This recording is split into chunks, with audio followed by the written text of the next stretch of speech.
ও মা, তাই নাকি? তুমিও অনেক কিউট। সেতুর সাথে বিয়ে না হলে তোমাকেই বিয়ে করতাম। সবাই হেসে দিল। তখন আরেকটা মেয়ে, দুলাভাই সেতুকে হানিমুনে কই নিয়ে যাবেন? সেতুকে নিয়ে হানিমুনে যায় কি হব? হানিমুন তো শালিদের নিয়ে যাইতে হয়, তাহলে মজা বেশি হয়। আমি তো ভাবছি সেতুকে রেখে তোমাদের সবাইকে নিয়ে হানিমুনে যাব। আহারে, সেতুকে রাইখা গেলে সেতু কষ্ট পাইবো। সে তো আনরোমান্টিক একটা মেয়ে। সেতুকে নিয়ে হানিমুনে গেলে টাকাটাই নষ্ট। তা না, তোমরা অনেক রোমান্টিক মনে হইতেছে। সেতুর দিকে তাকিয়ে দেখি সেতু সাপের মতো ফসফস করতেছে। যা, তোরা সবাই যা, ঘর থেকে বের হ। আমি ঘুমাবো, অনেক ঘুম ধরেছে। চলে যাচ্ছি। তোর স্বামীর ভাগ আমি নেব না। এই বলে সবাই চলে গেল। সেতু দরজা আটকিয়ে দিল আর আমার কাছে এসে বলতে লাগলো, ছি ছি, অন্য মেয়েকে হানিমুনে যেতে চাও, শরম করে না? বুঝলাম না, আমি তো ওদের সাথে মজা করে বলছি। পরে সেতু শুয়ে পড়ল। আমিও শুয়ে থেকে গেম খেলতেছি ফুল সাউন্ড দিয়ে, যেন সেতু ঘুমাতে না পারে। বাইরে গিয়ে গেম খেলুন, আমার ঘুমের সমস্যা হচ্ছে। সমস্যা হলে অন্য ঘরে গিয়ে ঘুমাও। সেতু পরে ফোনটা নিয়ে রেখে দিল। আমিও বাচ্চাদের মতো শুয়ে রইলাম। এভাবে ঝগড়া, সেতুর অপমান, আমি কোনোদিন বাবা হতে পারবো না। সে ডিভোর্সও চাই প্রতিদিন। আমিও কিছুই বলি না। 7 দিন শুনলাম এসব। এখন রংপুর চলে যাচ্ছি। অফিসে সেতুকে রেখে যাচ্ছি। পরে সব কিছু ঠিক করে সেতুকেও নিয়ে যাব। সবার কাছ থেকে বিদায় নিয়ে নিলাম। এখন সেতুর কাছে গেলাম। ভালোভাবে থেকো আর দোয়া করিও আমার জন্য। দোয়া করে কি হবে? তুমি মরলেই তো আমি খুশি হব। তুমি এটা বলতে পারলে? যেটা সত্যি ওটাই বললাম। আমি আর কিছু না বলে চলে আসলাম। বের হয়ে হাসি মুখে আব্বু আম্মুর কাছ থেকে বিদায় নিলাম। কিন্তু ওই সময় আমার খুব কষ্ট হচ্ছিল। মনে হইতেছিল যে আমি কান্না করি। আমি এত বিরক্তকর হয়ে গেছি যে কেউ একজন আমাকে মারার কথা বলছে। ভিতরে কষ্ট আর বাইরে হাসি নিয়ে চলে গেলাম চাকরি করতে। সকালের গাড়িতে গেছি, তাড়াতাড়ি পৌঁছাইছি। রাতে আম্মুর ওই জায়গায় কল দিছিলাম। আম্মুকে জিজ্ঞেস করছি সেতুর কথা। সেতুকেও ফোন দিছিলাম, কিন্তু রিসিভ করেনি, কেটে দিছে। পরের দিন সকালে উঠে অফিসের জন্য রেডি হয়ে অফিসে গেলাম। যাওয়ার পরই পিয়ন এসে বলল, ম্যাডাম আপনাকে ডাকলো। আমি ভাবতে লাগলাম আগে তো স্যার ছিল, এখন ম্যাডাম কই থেকে আসলো। ভাবাভাবি বাদ দিয়ে গেলাম ম্যাডামের রুমের সামনে গিয়ে। ম্যাডাম আসতে পারি? আসেন। আমি ভিতরে গিয়ে ম্যাডামকে দেখে তো অবাক, কারণ ম্যাডাম আর কেউ নয়, বিয়েবাড়ি সেই আফরিন। আফরিন দেখে ভয় পেয়ে গেলাম। বিয়েবাড়িতে যা কিছু করছি চাকরি থেকে বের করে দেয় নাকি আবার। ভয়ে ভয়ে কাছে গিয়ে, আপনি আমাকে ডেকেছেন ম্যাডাম? হুম তা কেমন আছেন? আর আপনার বউ কেমন আছে? আমি ভালো আছি, আর আমার বউও ভালো আছে। ভালো থাকলেই ভালো। ম্যাডাম, সেদিনের ভুলগুলোর জন্য দুঃখিত, মাফ করে দিবেন। ওইসব আমি ভুলে গেছি। আপনার বউকে সাথে নিয়ে এসেছেন? না, কিছুদিন পরে নিয়ে আসব। নিয়ে আসলে আমাদের বাড়িতে নিয়ে যান সময় করে। আপনি বসের কি হন? আপনার বস আমার বাবা হয়। এমনি আপনার সাথে দেখা এবং অফিসটা ঘুরে দেখতে এসেছি। ম্যাডাম, তাহলে আসি। অনেক কাজ করতে হবে, অনেক দিন পর আসলাম, দেখতেই তো পারছেন। এরপর কোনোদিন দেখা হলে ম্যাডাম বলবা না, নাম ধরে বলবা এবং তুমি করে বলবা। জি। পরে আসলাম কেবিনে। কেবিনে বসে কাজ করা শুরু করলাম। কাজ শেষ করে ম্যাচের দিকে রওনা দিলাম। আজকে অফিস ছুটির আগে বের হয়েছি, কারণ হলো একটা বাসা খুঁজে বের করতে হবে। ম্যাচে তো আর বউ নিয়ে থাকা যাবে না। বাসা খুঁজেও পেলাম। বাসা ঠিক করে ম্যাচে ফিরলাম। পরের দিন বাসায় শিফট হব। পরে বাসায় শিফট হলাম। এখন বাসায় থেকে অফিস যাওয়া আসা করি। আমি রংপুর এসেছি 7 দিন হয়ে গেছে। এই 7 দিনে সেতুকে কল মেসেজ দিছি, কিন্তু কোনো রিপ্লাই পাইনি। একদিন সেতু আব্বু আম্মু এবং সেতুর আব্বু আম্মু সবাই একখানে বসে থেকে গল্প করছিল। তখন সেতু সবাইকে একটা প্রশ্ন করে, আম্মু, ওর কি কোনোদিনও বড়সড় অ্যাক্সিডেন্ট হয়েছিল? না, শুভ খুব সাবধানে চলাচল করে। সবাই নাই করলো, কারণ আমার তো অ্যাক্সিডেন্ট হয়নি। কিন্তু ও তো বললো ওর একটা বড় অ্যাক্সিডেন্ট হয়েছিল, তারপর থেকে ওর বাবা হওয়ার ক্ষমতা হারিয়ে ফেলেছে। তোমার সাথে মজা করার জন্য বলেছি এসব। ও তো কোনো ডাক্তার দেখানোর জন্য হাসপাতালেও যায়নি। আমি তো অনেক বড় ভুল করে ফেলেছি। কি ভুল? আমি তো শুভর কথা বিশ্বাস করে শুভর সাথে অনেক খারাপ ব্যবহার করছি। শুভর কাছে ক্ষমা চেয়ে নিও, তাই হবে। পরে সেতু ওইখান থেকে চলে আসে আর ঘরে এসে ভাবতে লাগে পুরোনো কথাগুলো। এখন শুভকে কিভাবে পটানো যায় সেটাই ভাবতে হবে। শুভকে জানানো যাবে না যে আমি এসব জানি। শুভকে যখন আমি ভালোবাসি এর কথা বলেছিলাম, ও তখন বলেছিল এটা আবেগ। আমি তো কত কিছু বলেছিলাম, তারপর তো আমি কত খারাপ ব্যবহার করলাম। এখন শুভ কি আমায় মেনে নিবে? এখন শুভ ভালোবাসার কথা বললে কি ভাববে? শুভর সাথে তো আমি এই কয়দিন কথাও বলিনি। অনেকবার ফোন দিছে, আমি তোর ফোনটাও ধরিনি। পরে তো আবার ফোন দিবেই, তখন কথা বলবো। এখন আমি আর সেতুকে কল দেই না। উকিলের সাথেও কথা বলছি ডিভোর্সের ব্যাপারে। সে যত দ্রুত সম্ভব উকিল কাজটা করে দিতে চাইছে। 7 দিন চলে যায়, তাও সেতুকে একবারই কল দেই না। সেতু আমাকে কল দেয়নি। সেতুর এখন আর ভালো লাগে না। সেতুয়ের শুধু ইচ্ছে হয় শুভর সাথে কথা বলবে। সেতু মিস করে ওই দিনগুলো, যে দিনগুলোতে শুভকে দেখতেই পারে নাই। শুভ কত কিছু বলেছে। যখন সেতুর ফোনটা বেজে ওঠে তখনই সেতুর মনে হয় শুভ মেসেজ দিছে বা কল দিছে, কিন্তু শুভ কোনো মেসেজ বা কল দেয় না। সেতু শুভকে কল দিতে চায়, কিন্তু কোনো একটা কিছু কারণে শুভকে মেসেজ বা কল দিতে পারে না। এখন আর শুভের সেতুর কথা মনে পড়ে না। শুভের প্রথম প্রথম অনেক কষ্ট হয়েছে, আর নিজেই নিজেকে দোষ দেয়। সেতুকে মিথ্যা কথা বলাটা ঠিক হয়নি।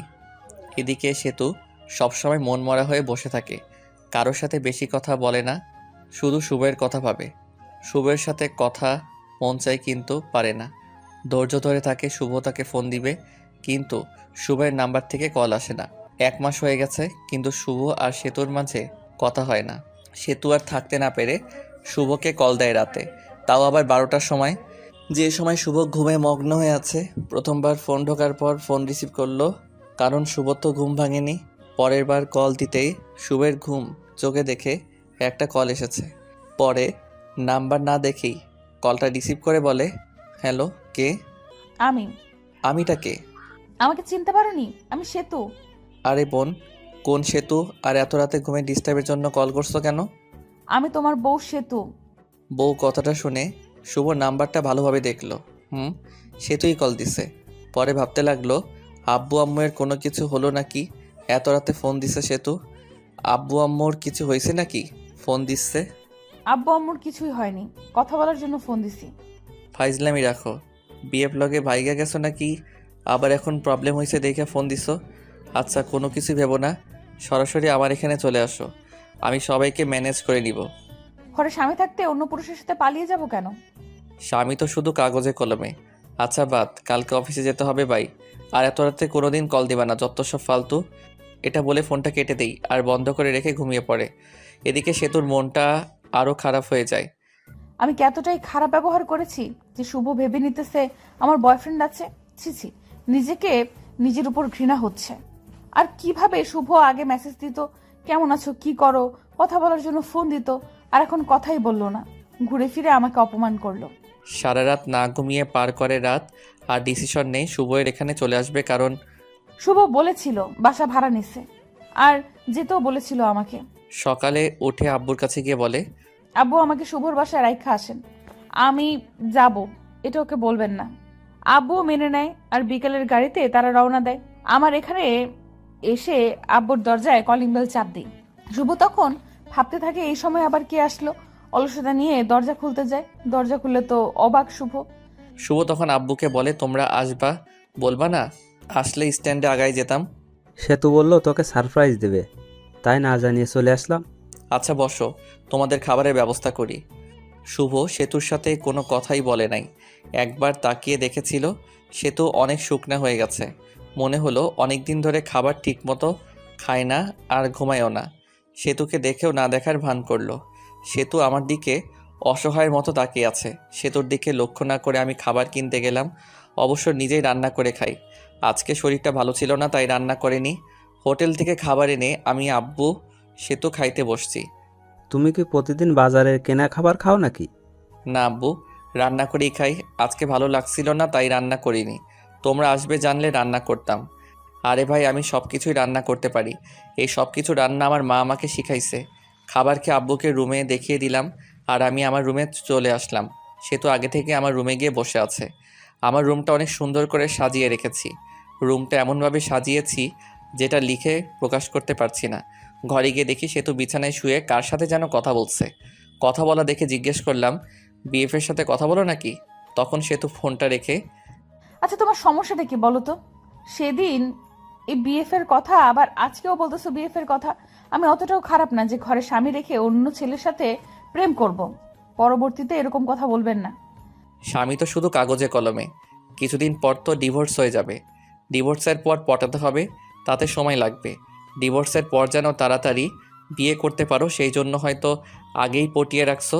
আর হ্যাঁ, তোমার জন্য একটা খুশির খবর আছে।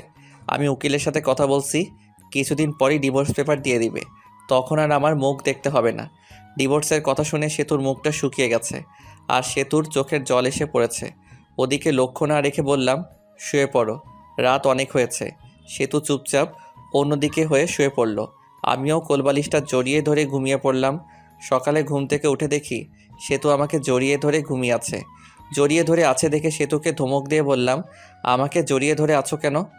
আমাকে জড়িয়ে ধরে থাকতে পারো না, কারণ আমার সন্তান জন্ম দেওয়ার ক্ষমতা। এটা বলে ওয়াশরুমে চলে গেলাম। পরে সেতু রান্না করলে আমি বসে থেকে ফোন চাপলাম। খাবার খেয়ে আমি অফিসের জন্য বের হলাম। আর আব্বু বলল চলে যাবে, তাই তাকে গাড়িতে উঠাই দিতে বাস স্ট্যান্ডে গেলাম। আব্বুকে গাড়িতে তুলে দিয়ে আমি অফিসে চলে গেলাম। অফিসে যাইতে দেরি হয়েছে। অফিসে গিয়ে ডেস্কে গিয়ে বসতে বসতে পিয়ন এসে বলে গেল, ম্যাডাম যাইতে বলছে। ম্যাডাম অনেক দিন পর আসলো। পরে গেলাম, জিয়ে নাম ধরে ডাক দিলাম, আফরিন কেমন আছো? ভালো। তুমি কেমন আছো? আর অফিসে আসতে দেরি করলা যে? আব্বু সেতুকে ডাকতে এসেছিল, আমি আব্বুকে গাড়িতে তুলে দিয়ে আসলাম, সেই জন্য দেরি হলো। ও, তোমার বউ এসেছে? কালকে আমার জন্মদিন, সেই জন্যই আসছিলাম তোমাকে দাওয়াত দিতে। সো সেতুকে নিয়ে চলে যাবা। আমাদের বাড়িতে না গেলে কিন্তু আমি কেক কাটবো না বলে দিলাম। আরে তোমার জন্মদিনে আমি না যাই, আমি তো আগেই যাব।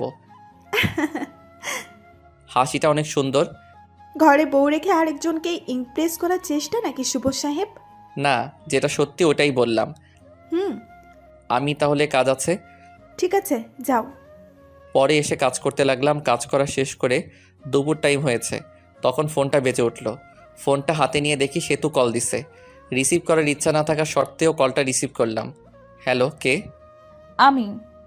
ফোন দিছো কেন? দুপুরে খাবার খাইছো? খাইলেই কি আর না খাইলেই কি? আমার অনেক কিছু। তোমার সাথে কথা বলার সময় নাই। এটা বলে ফোনটা কেটে দিলাম। আপনারা ভাবছেন সেতুর সাথে এরকমভাবে কথা বলছি কেন? সেতু যেদিন আমাকে মরে যাওয়ার কথা বলেছে, সেদিন থেকে সেতু আমার মন থেকে উঠে গেছে। মনে থেকে একবার উঠে গেলে ওই মনে ওই মানুষটিকে বসানো যায় না। দুপুরের খাবার খেয়ে আবার কাজ করা শুরু করলাম। কাজ শেষ করে বাড়িতে গেলাম। যাওয়ার পর সেতুকে বললাম, আমি কিছু কেনাকাটা করে যাব, তোমার কি কিছু লাগবে? আমি একটা নতুন ড্রেস কিনবো। আমি ফ্রেশ হয়ে আসতে আসতে তুমি রেডি হও। আমি ফ্রেশ হয়ে এসে দেখি সেতু সুন্দর করে সেজে বসে আছে। সেতুকে ঠিক হলুদ পরীর মতো লাগছে। সেতুর দিকে হা করে তাকিয়ে আছি। সেতু বলল, ওইরকম করে তাকিয়ে থাকলে আমি ক্ষয়ে যাব। পরে আমার হুঁশ ফিরল। আমিও রেডি হয়ে বাইরে এসে রিক্সার জন্য দাঁড়িয়ে আছি।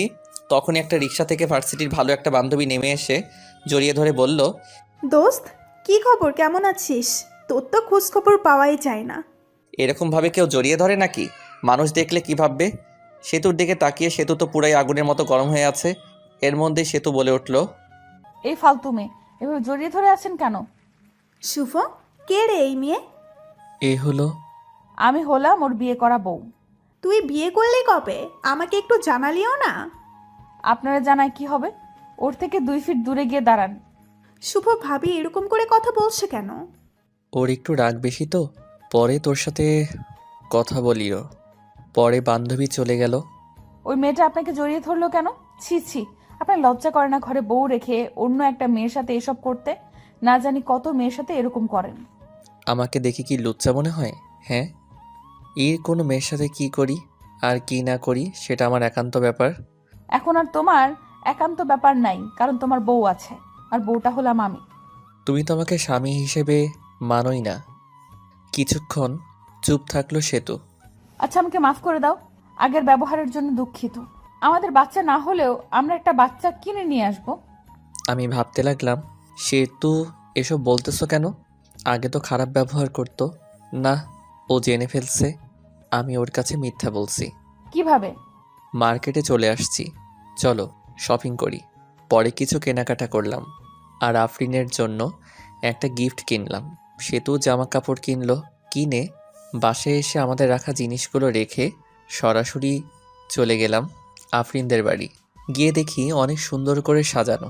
যদিও জন্মদিন পালন করার আমি পছন্দ করি না। আমরা বাড়ির ভেতরে ঢুকতে আঙ্কেল আন্টি আফরিন আমাদের দেখে খুশি হয়ে গেছে। সেতুকে দেখে আরও বেশি খুশি হয়েছে। সেতু আফরিনের সাথে চলে গেল আর আমি একা একা বসে আছি। কারণ আমার পরিচিত কেউ নাই। বসে থেকে গল্প লিখতেছিলাম। অবসর সময় পেলে গল্প লিখি। তখনই একটা মেয়ে এসে বলল, আপনি শুভ ভাইয়া না? হুম, আমি শুভ। আপনাকে চিনতে পারলাম না। আমি আপনার একজন গল্প পাঠক, আপনার সাথে অনেক কথা হয়েছে মেসেজে। মনে মনে, আমি তো অনেক মেয়ের সাথেই কথা বলি, এটা আবার কে? আপনার গল্পগুলো অনেক সুন্দর, আমি তো আপনার প্রেমে পড়ে গেছি। আমার প্রেমে মানে? আসলে আপনার গল্পের প্রেমে পড়ে গেছি। এখন তো তুমি পিচ্চি মামাতো বোন গল্প লিখতেছো, এই গল্পটাও অনেক সুন্দর। শুক্রিয়া। আপনার সাথে একটা সেলফি তুলি? আমি কি কোনো ভিআইপি ব্যক্তি নাকি যে সেলফি তুলতে হবে? তুলতে হবে।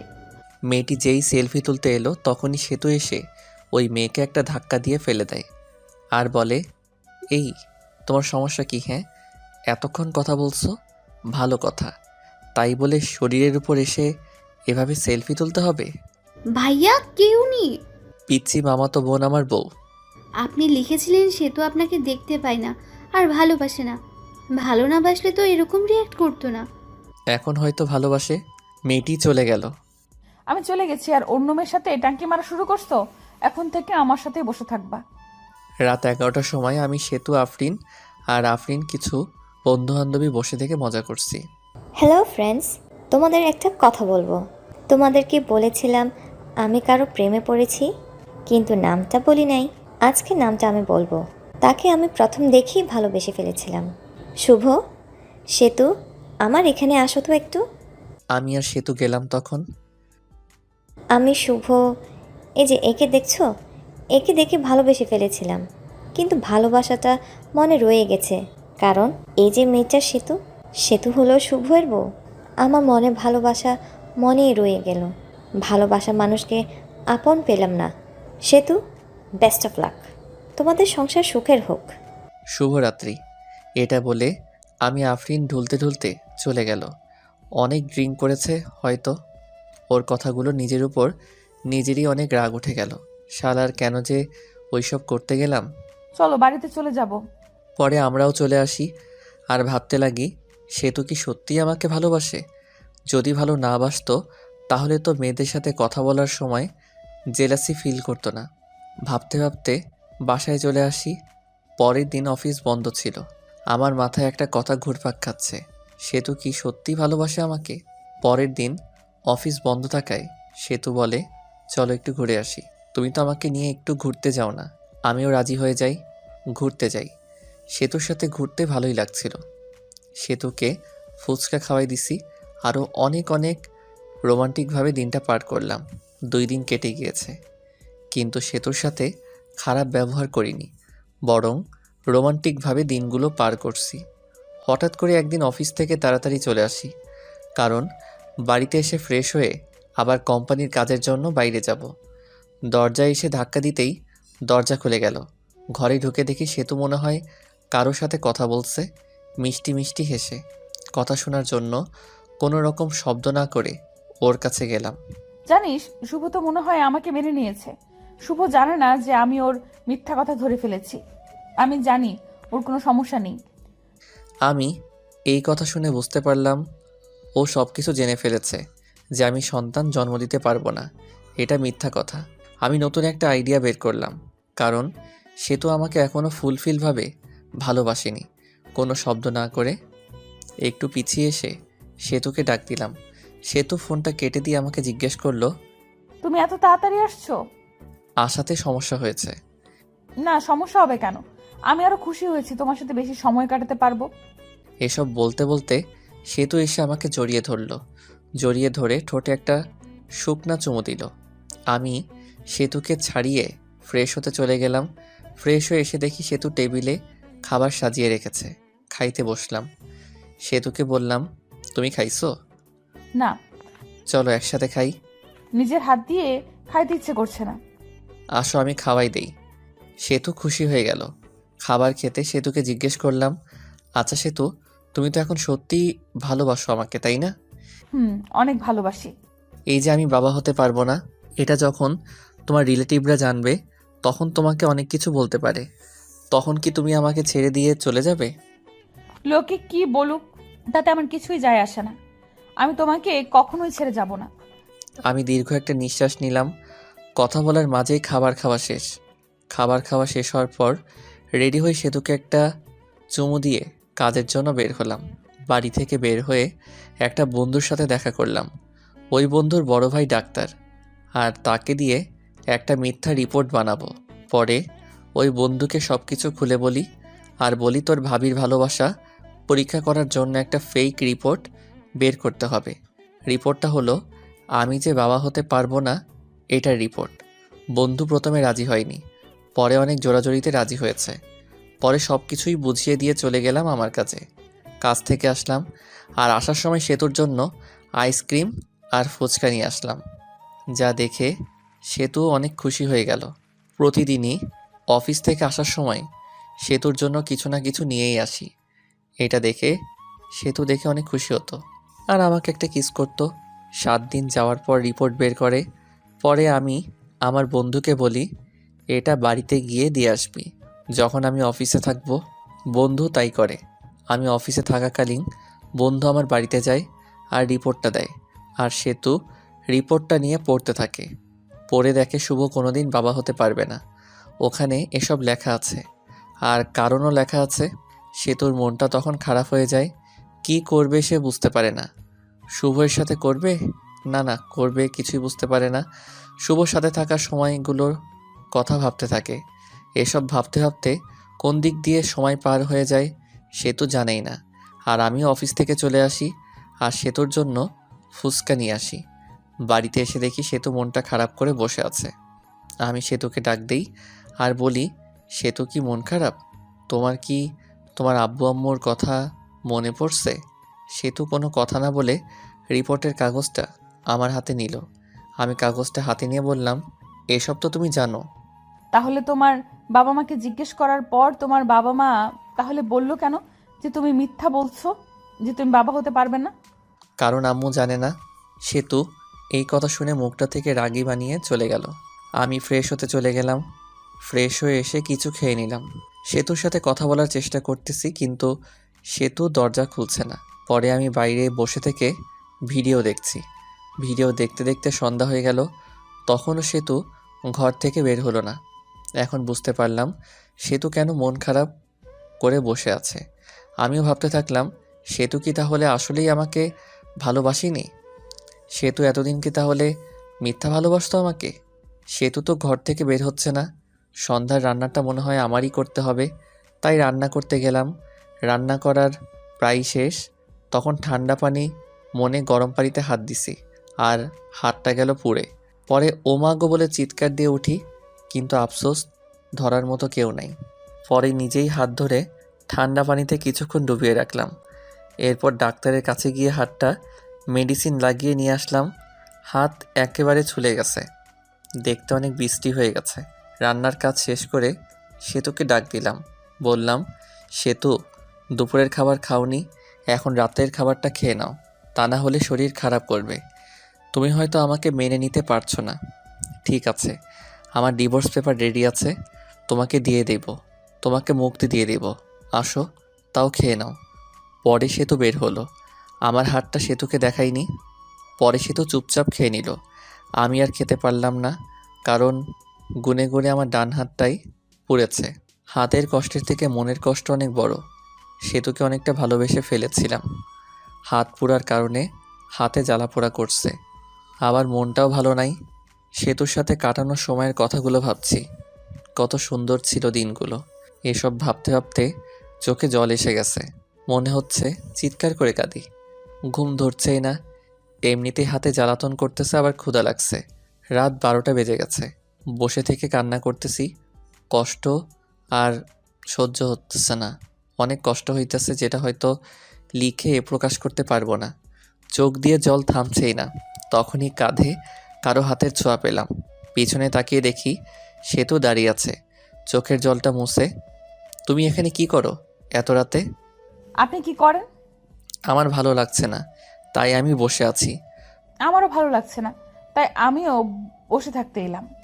তোমার আবার ভালো লাগবে না কেন? তোমার ভালো লাগার কারণে তোমাকে ছেড়ে দিতেছি। ডিভোর্স পেপার তো রেডি আছে, কালকে সকালে নিয়ে আসবো। মন খারাপ করো না তাও। মেয়েদের সাথে ফষ্টি নষ্টি করতে পারো না বলে ডিভোর্স আমাকে দিয়ে দিবে, তাই না? এসব কি বলো? তুমিও বললা ডিভোর্স দিতে। সেতু আমার কলার ধরে বলল, ওই, আমি কখন ডিভোর্স চাইলাম বল? আমি তো চুপচাপ ছিলাম। আমি বাবা হতে পারবো না শুনে তুমি মন খারাপ করে ঘরের দরজা দিয়ে বসেছিলে। তো এটা বোঝাই যায় তুমি আমার সাথে থাকতে চাও না, ডিভোর্স চাও। আর একবার ডিভোর্সের কথা বললে ঘাড়টা মোটকে দিব বলে দিলাম। আসলে আমি সরি, আমার ভুল হয়েছে। আমিও তোমাকে ছাড়া থাকতে পারবো না। আমি তোমার সাথে কাটানো সময়গুলোর কথা ভাবলাম, তুমি আমাকে কতটা কেয়ার করো ওইটা ভাবলাম। বাচ্চা হবে না তো কি হয়েছে, আমরা একটা বাচ্চা কিনে নিয়ে আসবো। সত্যি তুই আমাকে ছেড়ে যাবে না? মরার আগ পর্যন্ত যাব না। আজকে ব্যবহারের জন্য ক্ষমা প্রার্থী। হুম, আমরাই তো। সেতুকে আমাকে জড়িয়ে ধরে আছে, আমিও ধরছি। রোমান্টিক ওয়েদার আমাদের মাঝে। সেতু শরীরের সাথে একটু ডান হাতটা লাগলেই উহ বলে উঠলাম। কি হয়েছে তোমার? আমি তখন সেতুকে হাতটা দেখালাম। সেতু তো চমকে উঠল। এরকম হলো কেমনে? আজকে রান্না করার সময় এরকম হয়েছে। সেতু এর চোখে জল এসে গেছে। আমি আসলে সরি, আমার সন্ধ্যার সময় এরকম ভাবে থাকা উচিত হয় নাই। তোমার অনেক কষ্ট হচ্ছে তাই না? হুম তাহলে তুমি তো ভাতও খাও নাই, তাই না? হুম। পরে সেতু প্লেটে ভাত নিয়ে এসে আমাকে খাওয়াই দিল। আমি খাইতেছি আর মাঝে মাঝে হাতে কামড় দিই। খাবার খাওয়া শেষ করে আমার বুকের উপর সেতু শুয়ে আছে। আমি সেতুর মাথায় হাত বুলিয়ে দিচ্ছি। পরে দুজনেই ঘুমিয়ে পড়ি। এখন থেকে শুরু হলো রোমান্টিক সংসার। হঠাৎ করে একদিন সেতু মাথা ঘুরে পড়ে যায় আর আমি ডাক্তারখানায় নিয়ে যাই। ডাক্তার বলে, খুশির খবর, আপনি বাবা হতে চলেছেন। এটা শুনে আমি অনেক খুশি হই। সেতুকে বলতেই সেতু মুখটা গোমড়া বানিয়ে বলে, আমার পেটে বাচ্চা আসলো কিভাবে? তুমি তো বলেছিলে বাবা হতে পারবে না, আর রিপোর্টেও লেখা ছিল। ও, ওইসব ছিল সাজানো নাটক। ওই রিপোর্ট ছিল সাজানো। তুমি আম্মুর কাছে থেকে জানছিলা? আমার কোনো সমস্যা নাই, এটা আমি জানতে পারি। আর আমি তোমার ভালোবাসা কতটুকু সত্যি এটা জানার জন্য এসব করছি। তুমি ভালো না, তুমি অনেক পচা। রাগ করো না লক্ষ্মী সোনা, একটু হাসো প্লিজ। সেতু একটা মিষ্টি হাসি দেয়। এই খবর বাড়িতে পৌঁছালে সেতুকে সবাই বাড়িতে আনতে চায়, কিন্তু সে তো বাড়িতে আসবে বলে দেয়। আমাকে ছাড়া বলে সেতু এর ভালো লাগে না আমার একটা ছেলে সন্তান হয়, আর দেখতে একেবারেই ওর মায়ের থেকেও সুন্দর। আমি ছেলেকে দেখে ভাবতে লাগলাম আমার চেহারা ততটা ভালো না, তাই যত মেয়ে পিছে ঘুরছে। আর ছেলের চেহারা তো মাশাআল্লাহ অনেক সুন্দর। না, মেয়েরা আমার ছেলের জন্য কি না করে বসে। ধন্যবাদ সবাইকে আমাদের পাশে থাকার জন্য।